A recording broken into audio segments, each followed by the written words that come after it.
So you decided you're going to a game this season? Cool. Let me show you how to break down the scoreboard real quick. The abbreviations are very important.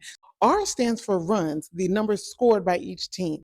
H stands for hits. That's the amount of times a batter comes up, makes contact to get on base. E stands for errors, counting the amount of times you're supposed to be doing a routine play and messed it up. Okay, that's all that is. Then you have B, S, and O. That's for balls, strikes, and outs. So balls is the number of times a pitch is thrown outside of the strike zone. The strike zone looks like strikes is the amount of times either a pitch was thrown inside the strike zone and the player just was looking at it, or the player swung at something all over the place. You have outs. That's when somebody gets 3 strikes, or it could be thrown out, running the base, trying to steal. If they make contact, fly up, and the ball is caught. LOB stands for left on base. So that's when some people got left out there and they got the 3 outs before they could come home and score.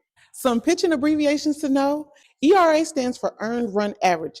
You would want your pitcher to have a low ERA, and that indicates that they're a pretty good pitcher. Under 3 is considered a good ERA. IP stands for innings pitched. That's the amount of innings that pitcher has been out there throwing balls.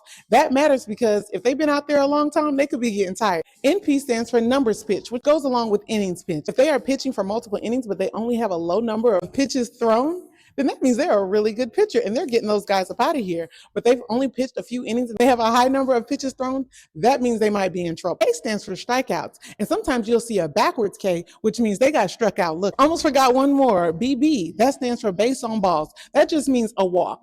Then you have batting abbreviations like AVG. That stands for batting average. It's the amount of hits a batter makes over the number of appearances they made at the plate.